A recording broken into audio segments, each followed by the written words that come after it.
Let's see if I can get this to work. There we go. All right, so scientific notation. I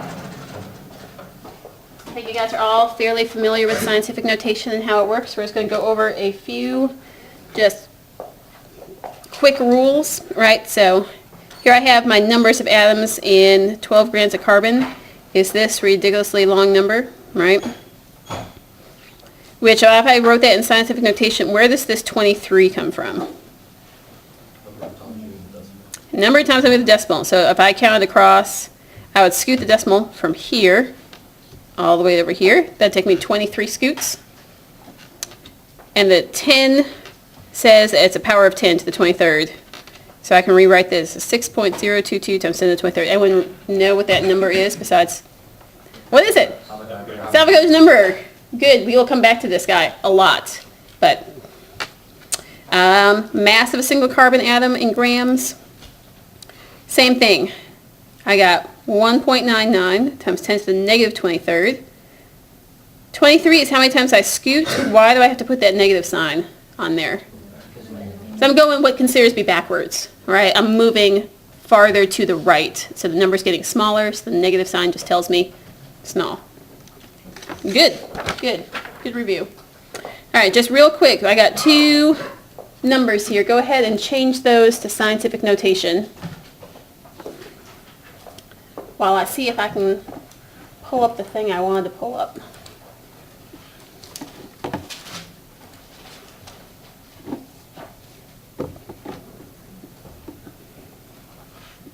That's not that one. Sorry, you can't see both. There you go. Finish working on that and I'll pull up this YouTube video in just a second.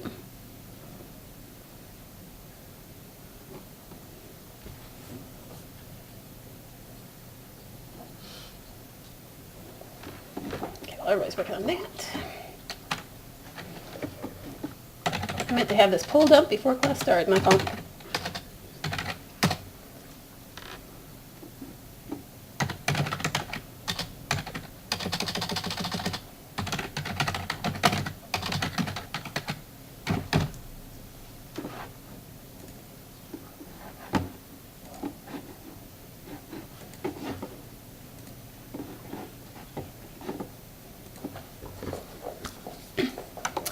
All right, so the diameter of a sodium atom, I'll get us started. I'll do this part.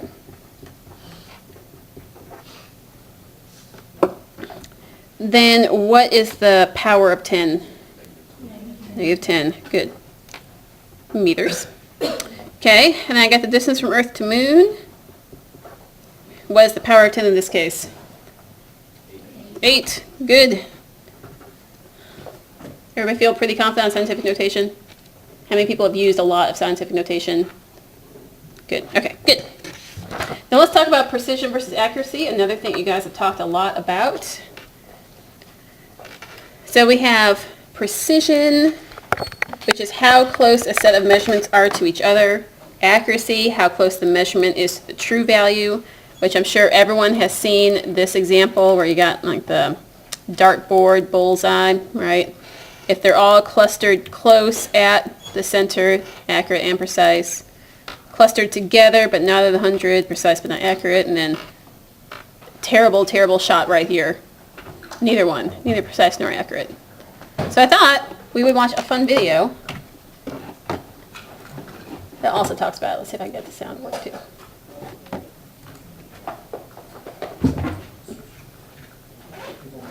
Interchangeably, accuracy and precision have very precise mathematical meanings. For example, in response to the question, "Where's Wally?" you could say, "He's in the picture." Now, that would be a very, very accurate response, but it's not very precise now, is it? If you said, however, "He's just behind and slightly to the right of that woman getting her clothes vacuumed off," children's books, that would be a very precise answer, but unfortunately not accurate. It's over here. To remember the difference between accuracy and precision from a data point of view, just pretend you're playing that classic game, pin the mitten on the kitten. If you were to place lots of mittens all around the kitten so that none of them are actually where they should be, but yet they average out statistically to be on the kitten's paw, this would be an accurate but not precise collection of data. If, however, you were to have lots of mittens very close together with a low standard deviation as such, this would be a precise set of data, but unfortunately not accurate. So there you are.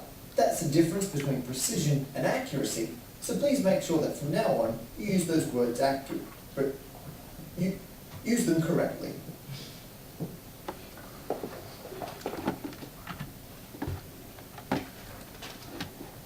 And I'm sure you guys all know accuracy versus precision, but just as a quick review. All right, so let's talk unit conversions. All right, so in many cases, the units will guide you to the solution of the problem using unit conversions. And as I said before, make sure all your answers that you report to me have both a numerical portion and a unit portion. So let's walk through some practice problems of unit conversion. Actually, I'll write it on the bottom of this page to make some space. So conversion factors are used to convert one set of units to another.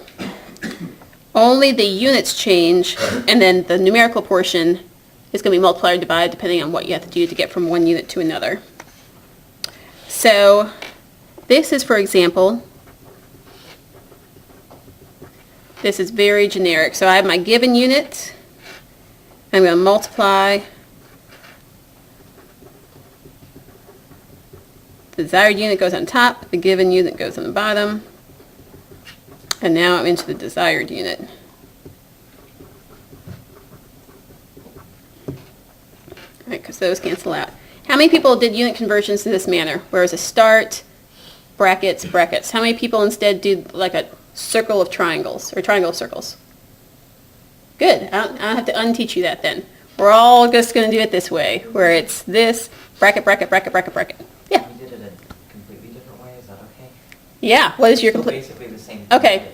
but If we did like, kind of like plus signs all the way, they're not addition, but like train track. kind of Train track, thing. okay. All right, train tracks, how many people did train tracks? Okay. Yeah, we call them train tracks. Okay, fair enough. No, that is fine. That is fine. As long as, I'm going to write it in this way, and as long as most people can follow along, we're good. If you get confused, just stop me and we'll do some examples. All right, so let's see what examples I have right here. All right, let's do this one.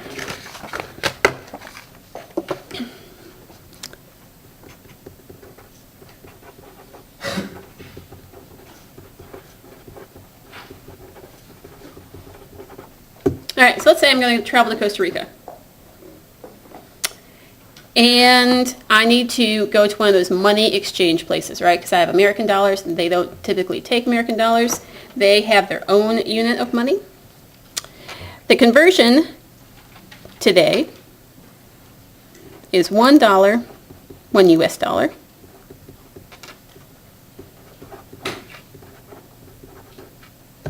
It is 504 Cologne, which is their unit of currency.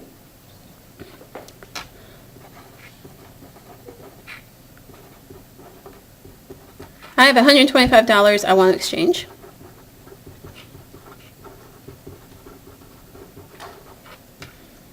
How many cologne can I get for my $125? So how do I start setting up this problem? Do I use, what's the first number I want to put in there to start working? The 125? Mm-hmm.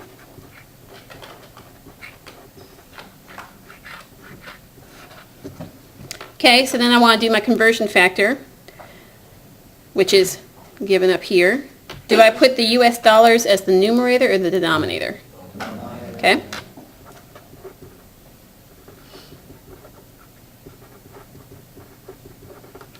If I do it that way, those cancel out.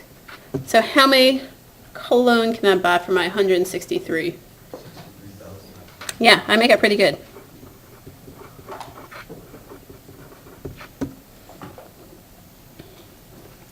Everybody follow along? Everybody get that answer? Good, good. All right, so we're going to use this method where we identify the starting point, which we did, starting point. We know what we want to get to. I want to exchange to colognes. This is the endpoint. And then we gotta use our conversion factors.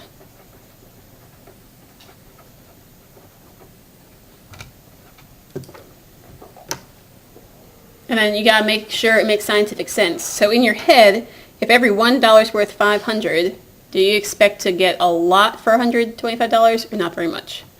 Right, you expect to get a lot, and numerically, true. We're gonna do that a lot. We're gonna look at the conversion factors, make a prediction, and then double check that our math is correct. All right, so let's do some of these other practice problems.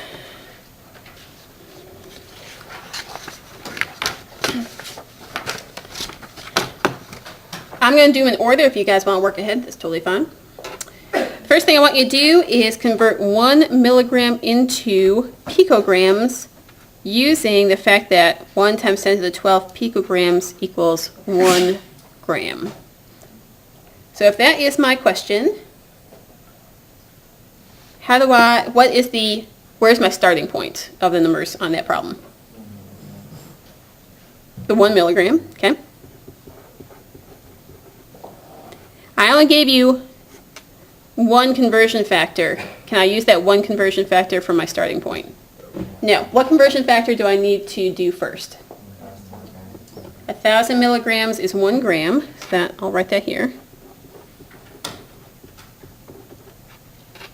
So if that's true, how do I use this conversion factor? What of these two things goes on the numerator? Gram. Yep, 1 gram on the top. 1,000 milligrams on the bottom. All right, now I can use this new one I have. Of this new one, what goes on the top and what goes on the bottom? Grams or picograms on top? Picograms on top.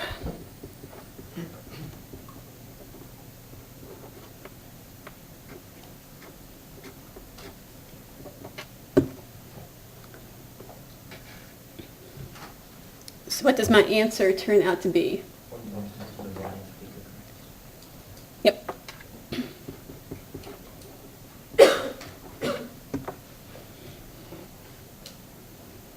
Good there. Okay. How much does a person weigh in pounds if they weigh 11.29 stone, given a stone equals 14 pounds? We're going to work through this one with scientific notation or scientific significant figures. I didn't do sig figs on this top one. We're going to do sig figs on this next one. Because there's a curious rule about sig figs that we'll talk about here in a second. All right, so what is my starting point for this problem? 11.29. Okay.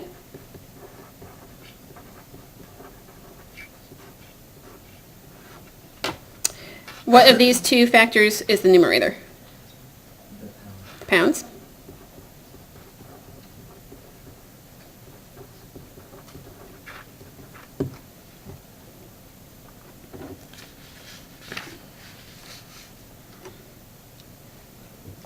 Get the calculator over here.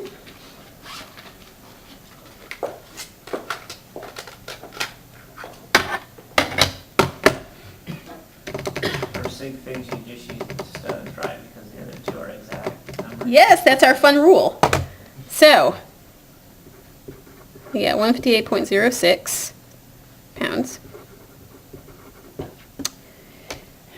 So the rule with conversion factors is that conversion factors are considered exact. So they do not influence the final number of significant figures. So this number of significant figures only comes from this number. So is this written correctly or do I need to adjust it? Okay, what do I need to do to it? Okay. I'll write that down. These are exact. They are exact. They do not influence sig fig calculations. But if you were converting exact to exact, it's infinite. It can be infinite. Yep. All right, let's try my next one. So here I have, how large is Australia in square meters if 1 mile is 1,609 and 34 hundredths of a meter. And the land mass overall is 2 million, et cetera, square miles. I'm going to write it on the back of a different piece of paper so that we can all do it together. Okay, this is my tricky one.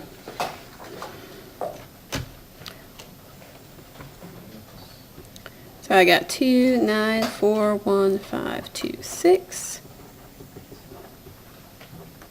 Miles squared, right? Square miles, miles squared.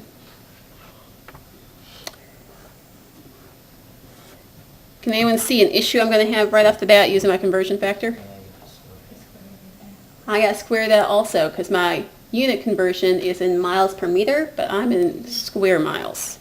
So you can do it one of two ways. Both are correct. You can square the whole conversion factor, or you can write it out twice. I wrote it out twice because I don't trust myself.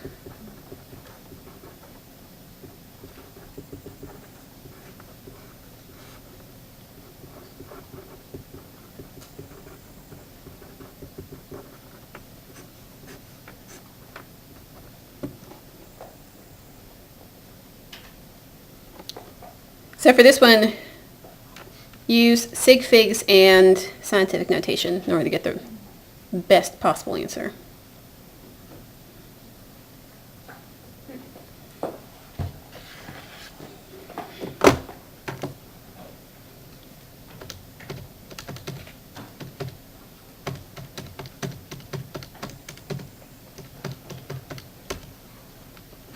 Okay, so if I just punch it in as written, 7.6, 8, 4, 7, 9, whole bunch more numbers. Okay, Is that 1, 2? it is 1, 2, I just wrote down all the numbers in my calculator. So then what do I need to do? Which one of these is the limiting significant figures? 16 and 9. Yeah, the conversion factor is the limiting. And how many does it have? 6. 6, and so I need to rewrite it. 3, 4, 6. And then what are the units now? Meter squared. Yeah. Why does that conversion factor affect the sig figs and the other one didn't? Excellent question. Because this one's not exact. Okay. Because it had, the other one where it's like 14 to 1, Mhm. that was considered exact. This one is an approximation because I truncated Okay. how many that is. And so when you're doing your homework, it should tell you if it's an exact conversion or if it's not. It should tell you in each problem if it's an exact conversion or not. Yeah. Wasn't the Nile in with the 8 on there? Or that- Oh, yep, it should be an 8. That should be rounded. Anything else? Feel pretty good about that? Okay.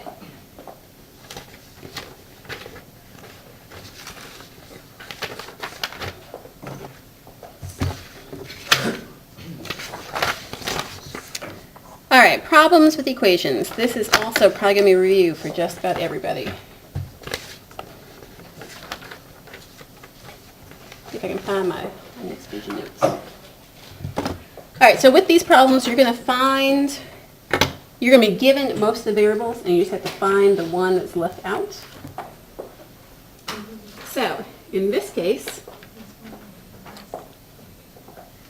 find the radius in centimeters of a water droplet given the volume, knowing that this is the equation of volume. So which one of those variables is the one I'm looking for in my equation?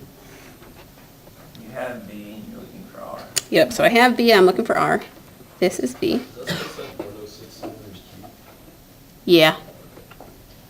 For whatever reason, it didn't, what do you call it? Superscripted very much. Okay, so that's B, and I'm looking for R.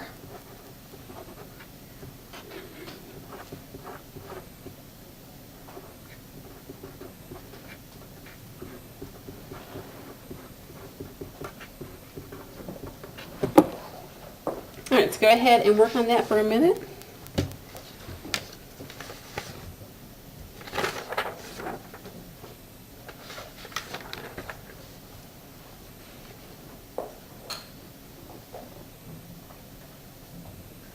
Oh, I'm sorry, there's a huge typo there. That should be cubed. That makes a huge difference. Cubed, sorry, volume's a, and that should be cubed too. right, because volume's a cubic area. Both those should be cubes. I'm sure you guys all caught that amongst yourselves. You're just waiting for me to catch it. Yeah, that's what I figured. Does everybody know where to take the cube root on their calculator? Now is a great time to find out. What is another way to take a cube root if your calculator doesn't have a cubic root button? Take it to the 1/3 power. So that's the other option. So you should get something like 0.6.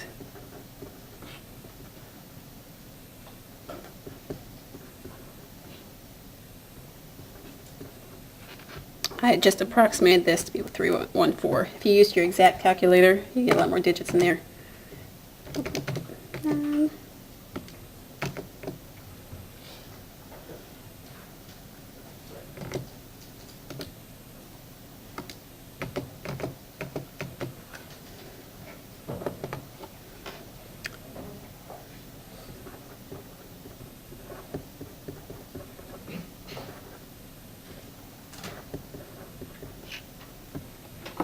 Everybody get something similar to that? I did some rounding in the middle. Obviously your calculator has a lot more digits than that. What units is this final question in? Final answer?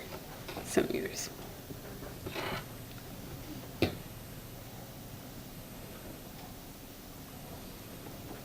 Yes? Where to find a cube root button on your calculator?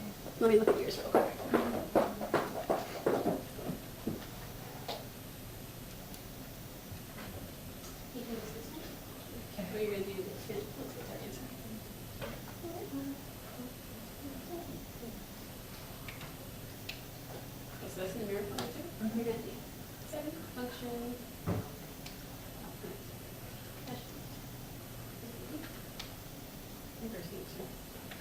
Okay.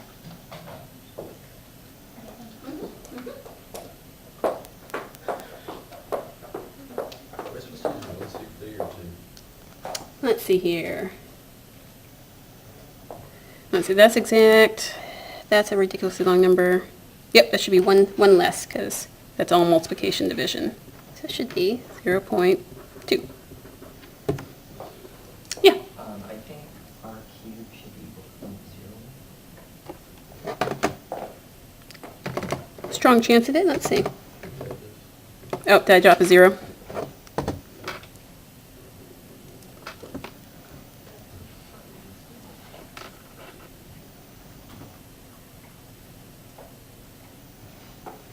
All right, how does everybody feel about, let's do one more then.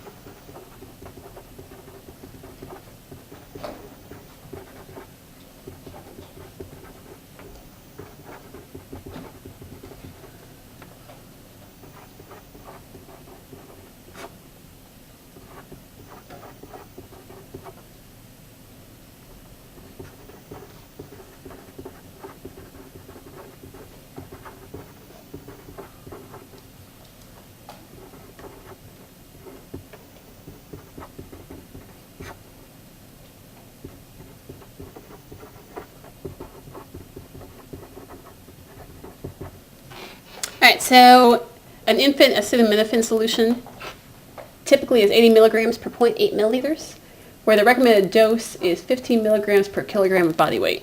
So pretending that you are the health professional in this case, baby comes in with a fever, is a 14-pound baby, where 1 kilogram is 2.2046 pounds. How much does this 14-pound baby get in terms of milliliters?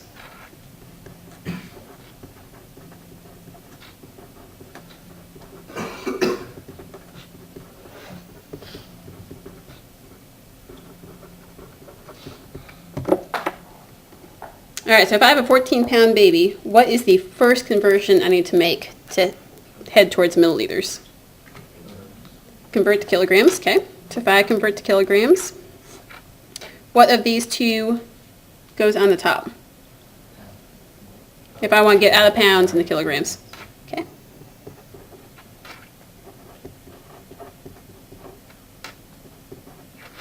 All right, so now I'm into kilograms. What is the next step I want to take? Kilograms to milligrams, okay.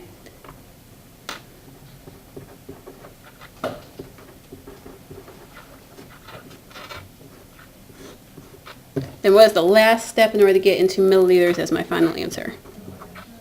Okay. And which one of those goes on top, the milliliters or milligrams? Okay.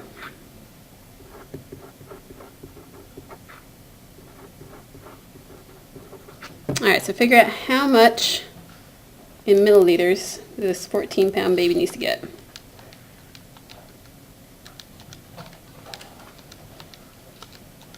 And then we'll do sig figs.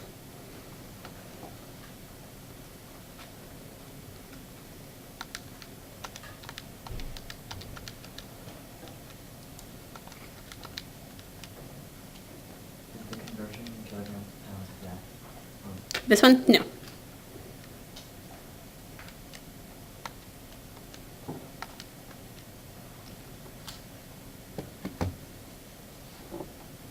We'll say it's 14.0 pounds.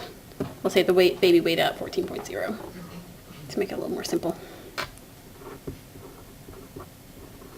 All right, so if I get something like 0.95, 25, 53, 751 milliliters, how many significant figures do I get in the end?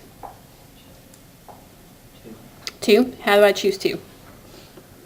Which one? Is it this one, this one, this one? The first, second, third, or fourth bracket that I have to be concerned about with sig figs? Fourth, and this only has 2 sig figs.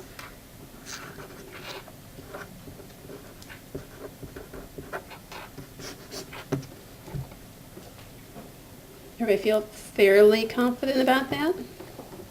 Yeah? I know there's a few homework problems for the homework tonight that did some conversion. The stuff for Wednesday is even more conversion. And I will have more problems on Wednesday to deal with trickier ones. But we're going to move on because you guys seem fairly confident. We'll talk about some atoms, molecules, and scientific stuff. So we'll move on to chapter 2.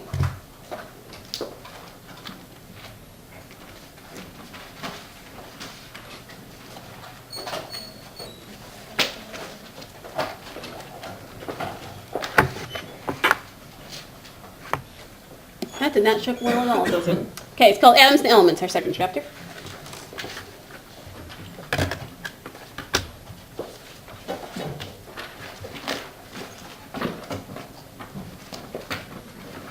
And this is going to talk about how do we know what we know about atoms, protons, neutrons, everything else. How do we know what we know? So this should be stuff that you're familiar with, right? An element is composed of atoms. All atoms of the same element all have the same chemical properties.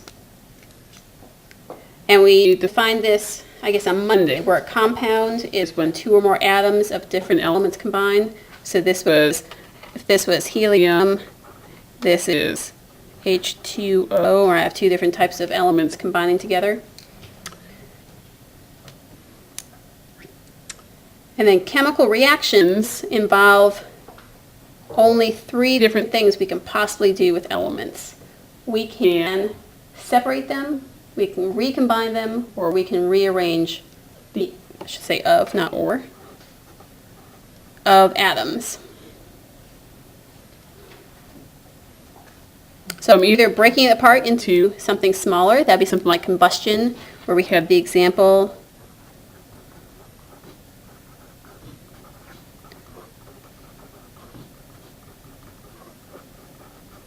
right, where this is a separation, so it's a combustion reaction specifically. But I had propane, and I am separating it into 2 different compounds. I could do a combination reaction, see if I can think of one off the top of my head. Something like, I'll be using this example here in a second.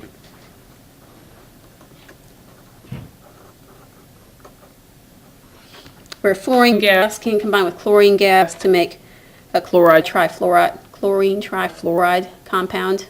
I have two or more things making a new one. Or a rearrangement of atoms to make something different. Okay, pretty straightforward. Does everybody have it? Okay, so let's talk about the three fundamental laws of matter. The ones that have been proven fairly consistently.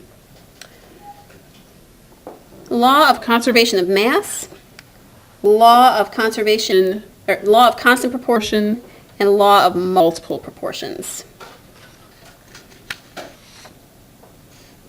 So, you have the slides, I'm just going to skip on down to the next one because they each have their own individual slide. And we'll talk about each of those individually. So I'll do this.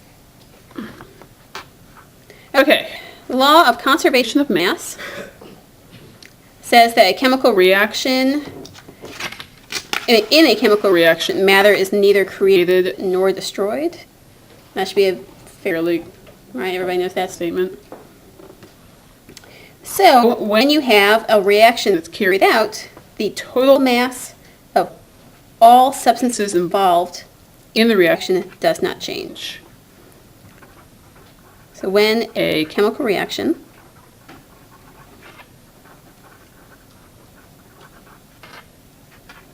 occurs,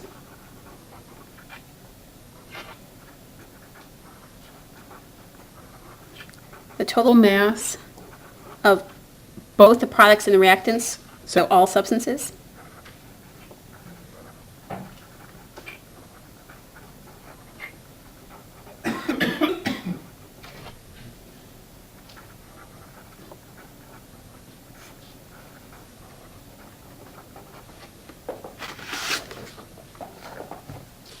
so in a chemical reaction, matter is neither created nor destroyed.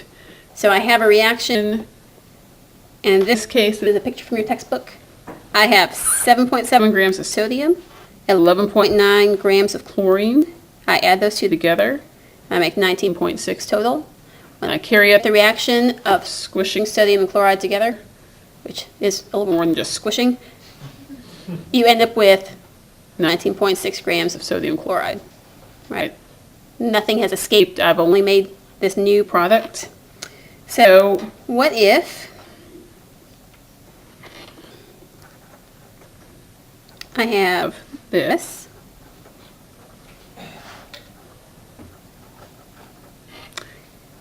and I start with 10 grams of fluoride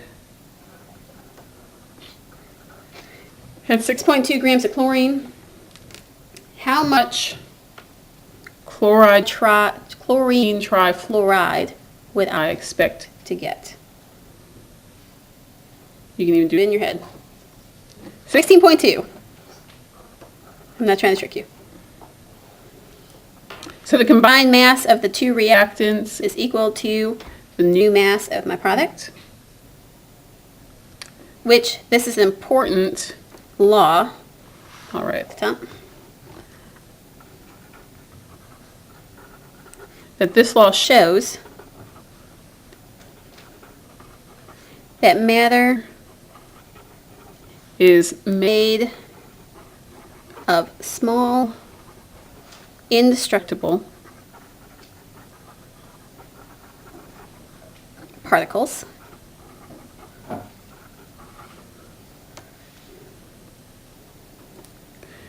that cannot be lost or destroyed.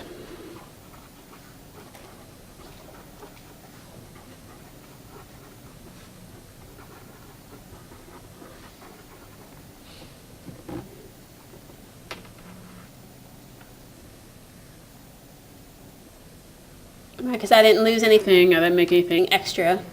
I have pretty much what I started with. Questions on that one? Okay, let's go into law number 2, which is the law of definite proportions.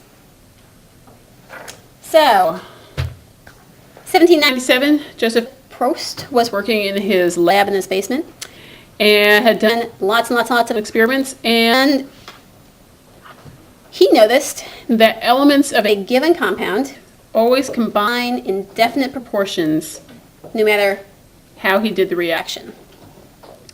So what this means when we're writing it out chemically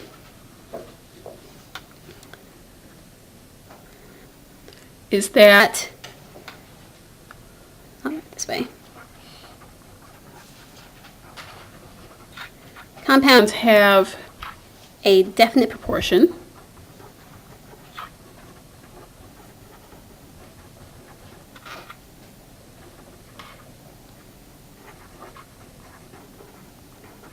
of their constituent elements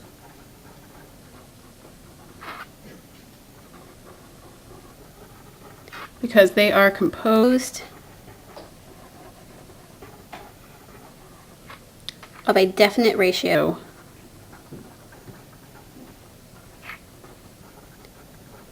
of atoms of each element, or of each element.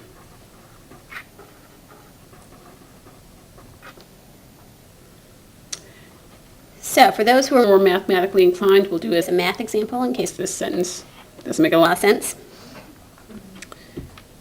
So for example, let's say I'm looking at the decomposition of NH3.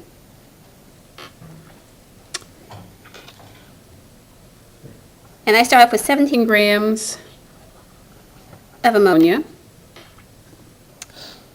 And that ends up making 14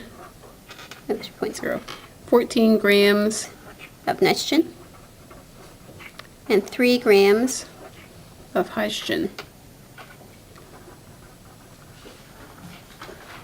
So what is the N to H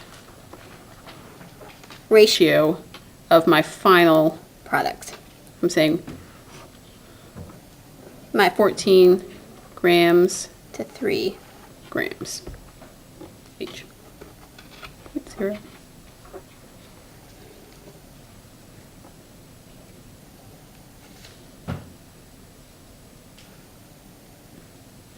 What's that number turn out to be? Right around 4.7. So I'm saying the ratio of those two in terms of mass, there's a mass ratio, was the mass ratio. So for every ammonia sample I have, it'll always be 4.7 times more nitrogen weight than hydrogen weight. That'll be true for any sample I take. There'll be some practice problems on that where you just look at either the final or the initial product and figure out what's the ratio in terms of mass starting to ending. All right. Since it's the last 10 minutes of class, I'm going to divvy us up into our groups, and we're going to do a super simple quiz that, if I remember correctly, you just barely need a calculator for. You can maybe do it without, but